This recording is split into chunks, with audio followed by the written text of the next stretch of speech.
Aujourd'hui, la démocratie est moribonde. La démocratie est censée être le gouvernement du peuple, par le peuple et pour le peuple. Pourtant, des millions de gens ont beau manifester contre la guerre, tous les gouvernements des pays riches envoient des troupes en Irak et en Afghanistan. À travers le monde, les gens disent « Empêchez les grandes banques de continuer à voler notre argent ». Mais les gouvernements se bornent à renflouer les banques et les gens se retrouvent plus vulnérables encore. Quand des entreprises influencent chaque décision gouvernementale, quand des lobbyistes se substituent au peuple, on obtient un gouvernement des entreprises, par les entreprises et pour les entreprises. Et le peuple est réduit au rang de quantité négligeable. C'est cette menace qui pèse sur la démocratie. Voilà pourquoi nous devons réinventer la démocratie et promouvoir ce que j'ai appelé la démocratie de la Terre.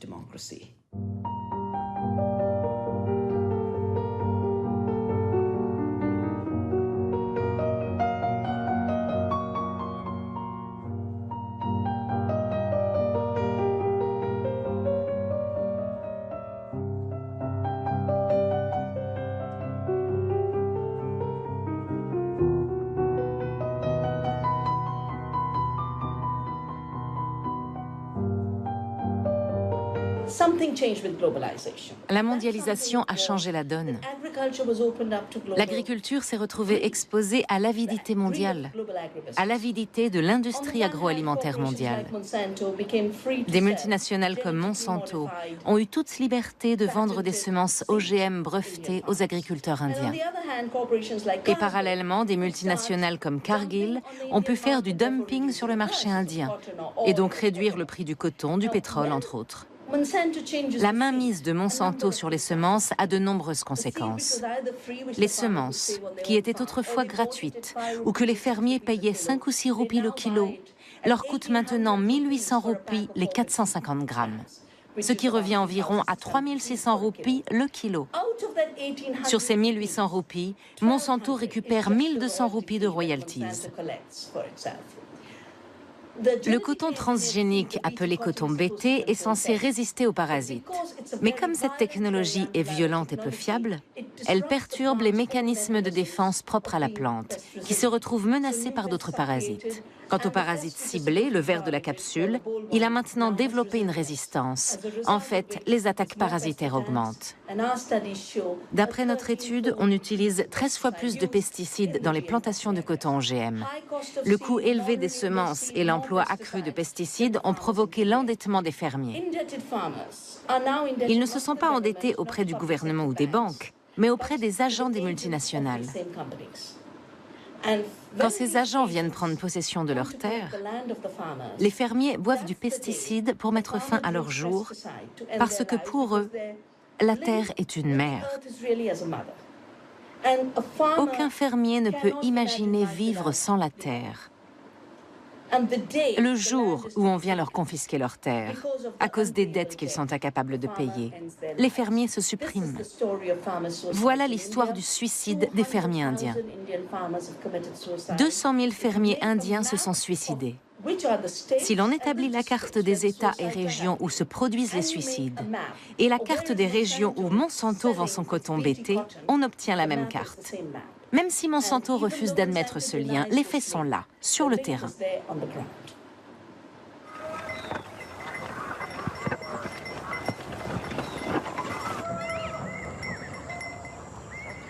En 1984, les événements m'ont poussé à m'intéresser à l'agriculture. Dans l'État du Pendjab, la Révolution verte était censée avoir été vecteur de prospérité et de paix. C'est sur ces valeurs que Norman Borlaug, son instigateur, avait reçu le prix Nobel de la paix. Au lieu de ça, le Pendjab était déchiré par la violence. En 1984, il y a eu 30 000 morts et notre Premier ministre Indira Gandhi a été assassinée. Je me suis donc demandé pourquoi ce déchaînement de violence avait remplacé la paix attendue. Cette année-là, au mois de décembre, 3000 innocents qui dormaient dans les bidonvilles de Bhopal ont été tués par une fuite de gaz dans une usine de pesticides, propriété de Union Carbide et maintenant de Dow Chemical. Il y a eu des milliers d'estropiés et des enfants sont nés infirmes. Je me suis alors interrogée sur l'agriculture. Pourquoi ressemblait-elle à une guerre? J'ai écrit mon livre « La violence de la Révolution verte » après une étude complète sur le sujet. Ça m'a alors valu d'être invitée à des conférences, bien que n'étant pas agronome. En 1987, une conférence a réuni les grands noms de l'industrie, BASF, Bayer, Ciba et Sandoz. Ils ont exposé leurs projets d'avenir. 5 multinationales contrôleraient l'alimentation et la santé, la moindre semence serait brevetée et génétiquement modifiée. Je me suis dit, ce contrôle de la vie sur Terre est une dictature. Que puis-je faire?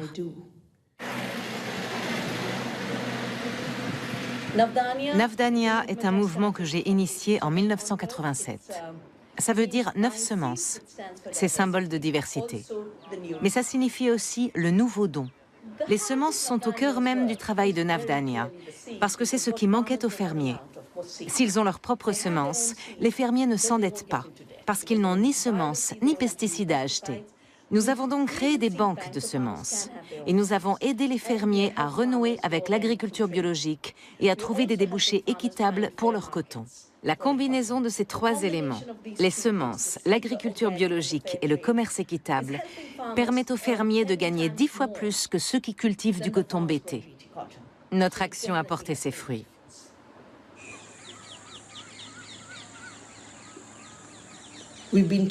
Les grandes fermes à soja et à maïs des États-Unis passent pour les formes d'agriculture les plus productives que l'humanité ait jamais inventées. Mais il n'est pas très intelligent d'insuffler 10 unités d'énergie dans un système pour produire une seule unité de nourriture. Ce n'est pas viable.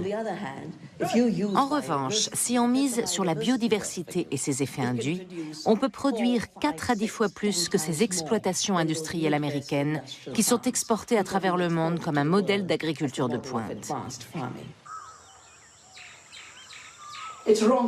On ne peut pas raisonner en termes de rendement. Bien sûr, la monoculture qui se concentre sur une seule denrée aura une production supérieure, et la biodiversité produira moins de cette denrée donnée. Mais la biodiversité produit plus de nourriture à l'hectare que la monoculture. Nous avons des centaines de données chiffrées qui prouvent que les polycultures biologiques ont une productivité beaucoup plus élevée en termes de production de nourriture par hectare.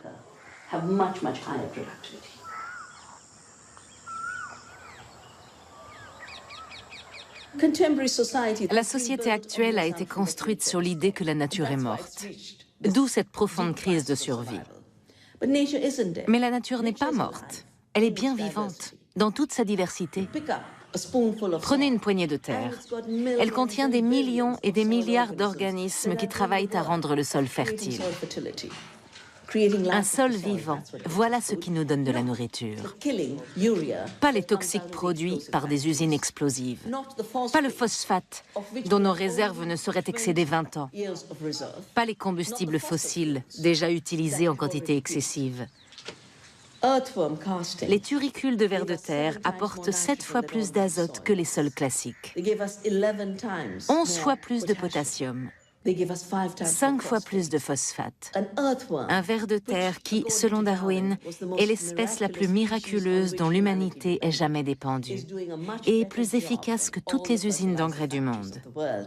Tâchons d'en prendre conscience. C'est formidable. Les pollinisateurs reviennent. Les oiseaux aussi. Nous produisons davantage de nourriture sans utiliser de pesticides. Et nous utilisons 70% moins d'eau qu'à nos débuts.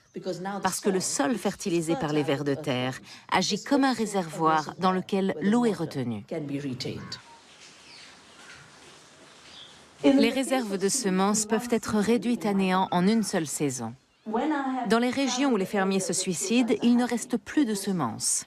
Ni de semences de coton, ni d'aucune culture vivrière, parce que Monsanto a lancé un programme de remplacement. On encourage les fermiers à livrer leurs stocks. Monsanto leur distribue même de l'argent contre leurs semences. Alors les fermiers se disent « Je leur vends les miennes et je récupère les leurs ». Tous les fermiers, les uns après les autres. Et au bout du compte, plus personne n'en a.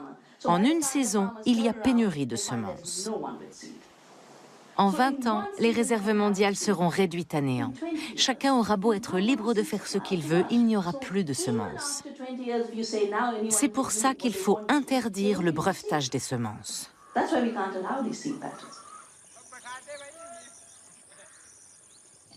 L'humanité, dans sa grande majorité, n'a aucune envie de poursuivre sur cette voie de destruction de notre avenir. On force les gens à s'engager dans ce projet d'anéantissement pour servir la cupidité à court terme d'une toute petite minorité. En premier lieu, l'humanité doit reconquérir sa capacité à concevoir la liberté, sa capacité à exercer une démocratie véritable et profonde. Ensuite, l'humanité doit aussi prendre conscience que l'homme ne peut sûrement pas être sur Terre pour s'enrichir et faire des profits.